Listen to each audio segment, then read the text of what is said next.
প্রিয় উপস্থিতি এবং সম্মানিত সাংবাদিক বন্ধুগণ, আসসালামু আলাইকুম। আজকের আমাদের যে আলোচ্য বিষয় সেটা হচ্ছে জুলাই গণঅভ্যুত্থান, জুলাই সনদ, গণভোটের যে রায়, সেখানে আইনজীবীদের যে অবদান ছিল আমাদের এবং ভবিষ্যতে তাদের জন্য কি করণীয়।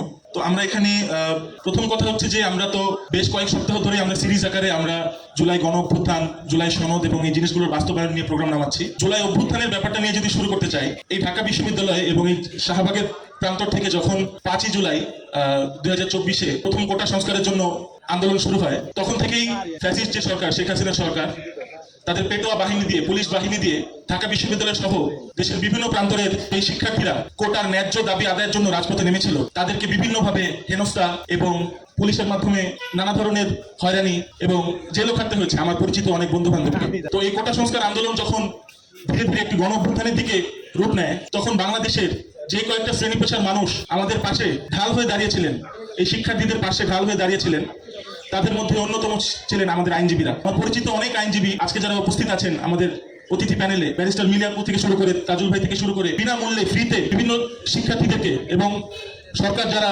সরকার যাদেরকে বিনা অপরাধে কারাদণ্ড দিয়েছিল তাদের পাশে দাঁড়িয়েছিলেন। কিন্তু আমরা দেখতে পাচ্ছি এই বিএনপি সরকার আসার পর থেকে নানান রকমের তালবাহানা শুরু করেছে। আমরা প্রথমেই দেখলাম যে আন্তর্জাতিক অপরাধ ট্রাইব্যুনালের যে প্যানেলটা ছিল, সেখান থেকে হাস্যকরভাবে প্রসিকিউটর তাজুল ভাইকে সরিয়ে দেওয়া হলো। বাংলাদেশ ব্যাংকের যিনি গভর্নর ছিলেন আহসান এইচ মনসুর, তাকে সরিয়ে দেওয়া হলো। প্রত্যেকটা সেক্টরে বিএনপি সরকার তাদের পুতুল বসাচ্ছে যেন বিএনপি সরকারের হুকুম তারা বাস্তবায়ন করতে পারে।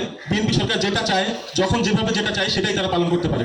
দেশের একজন শিক্ষার্থী এবং নাগরিক হিসেবে এটাই আশা রাখবো যে আপনারা বিভিন্ন প্রতিষ্ঠানের যে গণতান্ত্রিক অধিকার, গণতান্ত্রিক পরিবেশ, সেটা আপনারা বিঘ্নিত করছেন। আপনারা বিভিন্ন অফিসে আদালতে আপনাদের মন মতো প্রার্থী বা মন মতো মানুষ বসানোর মাধ্যমে আপনারা সেই জায়গাগুলোর গণতান্ত্রিক যে পরিবেশ, সেটা বিঘ্নিত করছেন এবং যেটা মোটেই কাম্য নয়।